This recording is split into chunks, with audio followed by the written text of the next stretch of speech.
चलिए एक टाइप का और क्वेश्चन है जो पूछा जाता है कि find equation of line passing through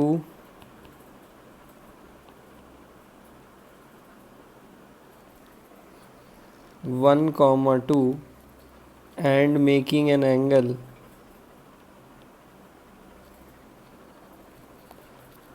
45 degree angle with the line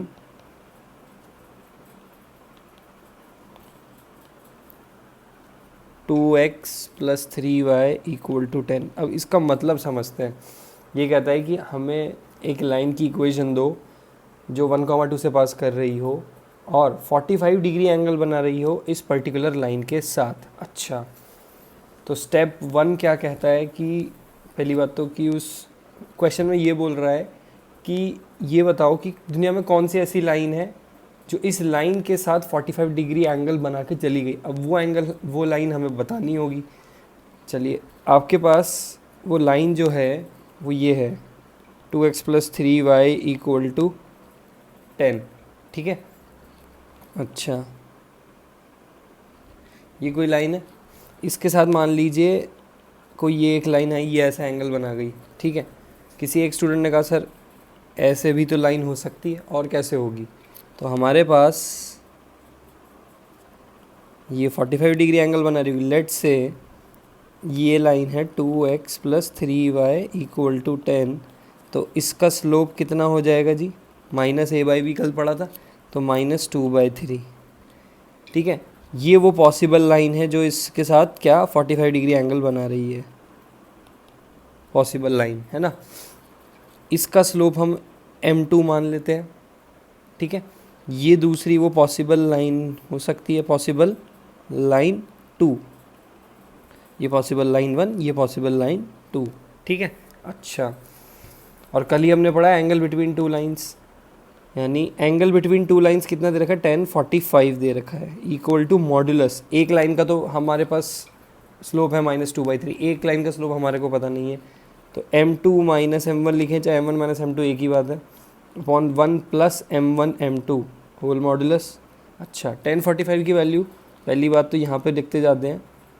m2 मुझे निकालना है, m1 कितना? -2/3, तो ये प्लस का 2/3 अपॉन 1 - 2/3 मॉड m2। ठीक है जी, इक्वल टू क्या लिख दें? 1045, जो कि होता है कितना? 1। यानी हमारे पास क्या आ गई इक्वेशन अब? Modulus m2 + 2/3 upon 1 - 2/3 m2 = 1। ठीक है। अब मॉडुलस के क्वेश्चंस को सॉल्व करने का सबसे अच्छा तरीका क्या है? प्लस माइनस ओपन करके कर सकते हैं। अच्छा, प्लस माइनस ओपन करके मतलब इसको मैं ऐसे लिख सकता हूँ,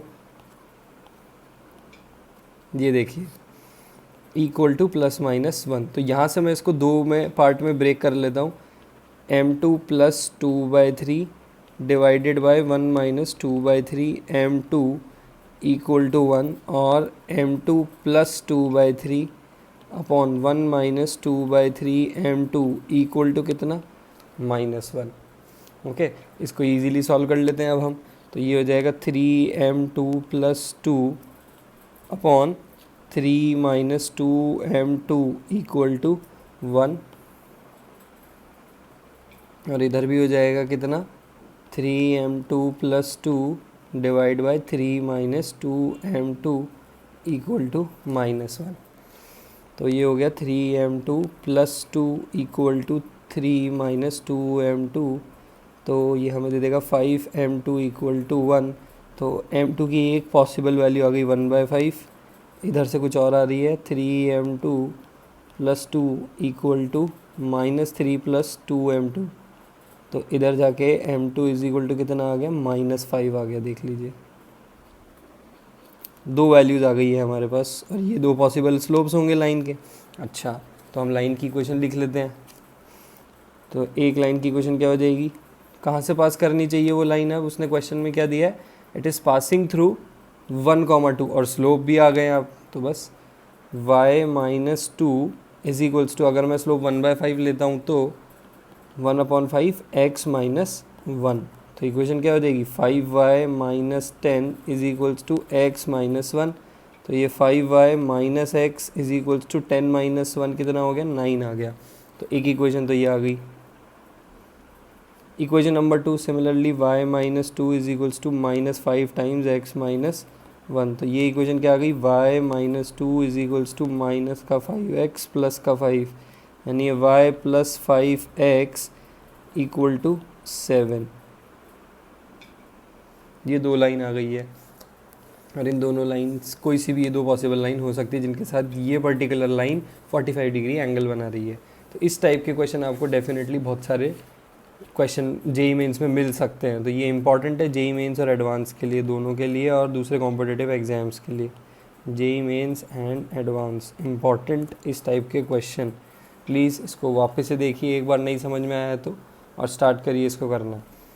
अच्छा आगे बढ़ते हैं। अब नया टॉपिक इसमें एक सीखना है हमें। कहते हैं कि इफ़ टू लाइंस आर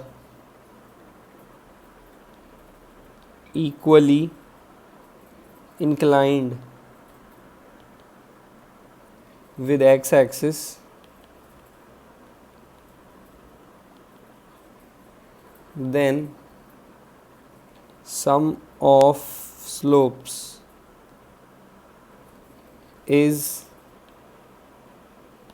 0। अच्छा कैसे है ये, इसको सीख लेते हैं पहले।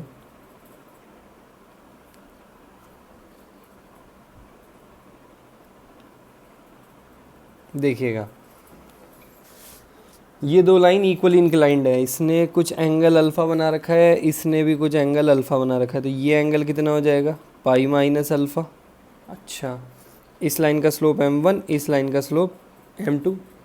तो इसने कितना बनाया m1 इज इक्वल्स टू कितना होता है tan अल्फ़ा, और यहाँ पर भी तो m2 के लिए अगर हम बात करेंगे इस लाइन के लिए तो m2 इज इक्वल टू कितना हो जाना चाहिए tan पाई माइनस अल्फ़ा। तो ये कितना हो गया m2 की वैल्यू कितनी आ गई माइनस ऑफ tan अल्फ़ा। तो अब उसने ये बोला कि सम ऑफ स्लोप इज़ 0, तो सम of slopes m1 plus m2 निकालेंगे तो देख लीजिए एक आ रहा है tan अल्फ़ा, एक आ रहा है minus of tan alpha, therefore some is 0। तो हम यहाँ से ये कह सकते हैं m1 plus m2 equal to 0।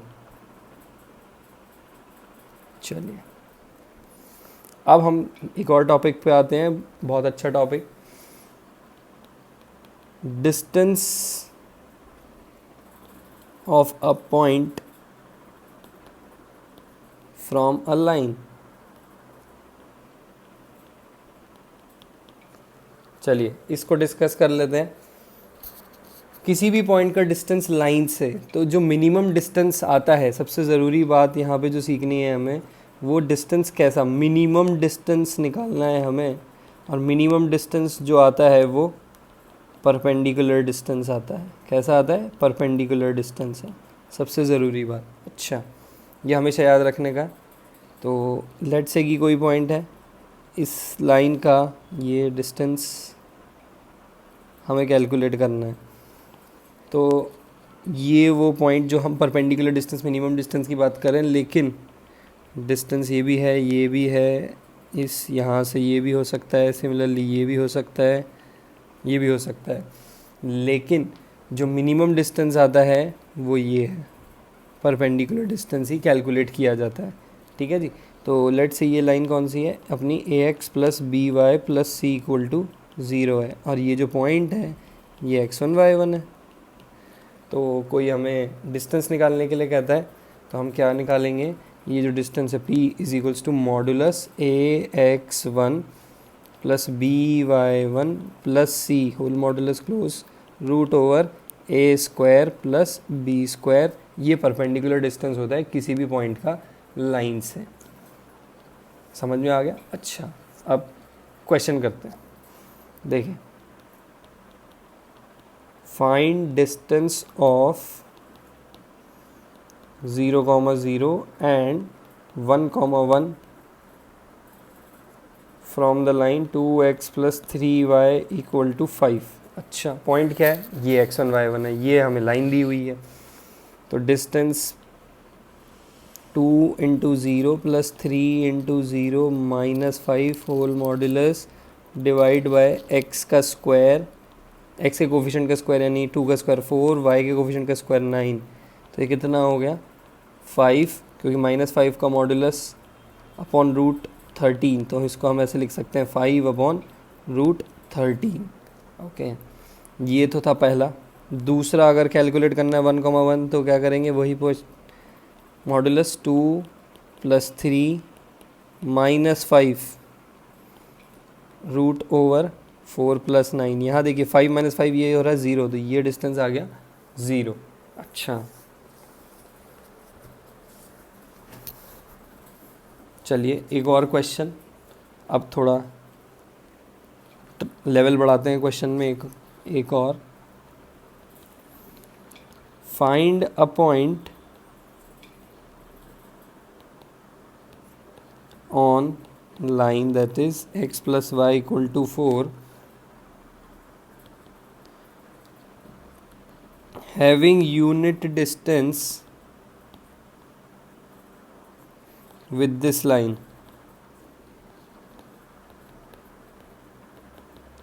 क्या बोल रहा है, हमें एक पॉइंट निकालना है इस लाइन पे जिसका यूनिट डिस्टेंस है इस लाइन से।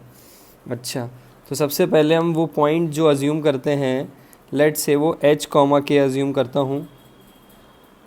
कौन सी लाइन पे, x + y = 4 वाली लाइन पे। तो ये इसको सेटिस्फाई करेगा, तो यानी h + k = 4, ये एक इक्वेशन में रख सकता हूँ। अच्छा, उन्होंने बोला है कि जो डिस्टेंस है, having unit distance with this line from this point on the line, तो यूनिट डिस्टेंस कहाँ से, इस h, k से इस लाइन का, तो 4h + 3k -10 अपॉन 5, क्योंकि √a² + b² लिखा था, इसलिए कैसे लिखा ये आया, देख लीजिए यहाँ पे 4 का स्क्वायर + 3 का स्क्वायर यानी 9 + 16 25, 25 का स्क्वायर रूट 5। अच्छा, तो इसको सॉल्व कर लेता हूँ। तो 4h + 3k -10 = ±5, इक्वेशन आ गई।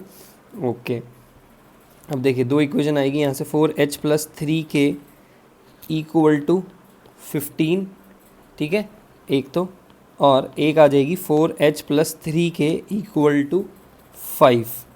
इसको, इस इक्वेशन को और इस इक्वेशन को, दोनों को इस इक्वेशन से डिवाइड साथ में सॉल्व कर लेते हैं। चलिए, तो यहाँ आ गया h + k = कितना 4, यहाँ पे कितना आएगा h + k = 4। साथ में सॉल्व करते हैं, तो इसको लेट से मैं 4 से मल्टीप्लाई कर देता हूँ, तो ये 16 माइनस करेंगे तो कितना -k = -1, देयरफॉर k की वैल्यू कितनी आ गई, 1 आ गई। तो k की वैल्यू 1, तो h की वैल्यू 3। ओके, सिमिलरली इसको साथ में सॉल्व करते हैं, तो यहाँ से हमारे पास k की वैल्यू आती है 11 और h की वैल्यू आती है -7। तो दो पॉइंट आ रहे हैं, तो a पॉइंट आ रहा है क्या 3,1 और दूसरा पॉइंट आ रहा है -7,11। तो यहाँ से ये पता चल रहा है कि कोई दो पॉइंट हैं x, y से जिसका यूनिट डिस्टेंस है 4x + 3y = 10 लाइन से। ठीक है जी, चलिए।